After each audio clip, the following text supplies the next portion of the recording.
decluttering.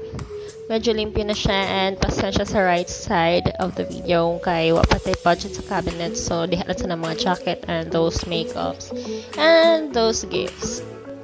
So in this corner will be our bed, pero wala pa na mo gibutan din ha kay sa sala pa mo natulog kay naapay buhaton ani nga kwarto kay guba ang kisa.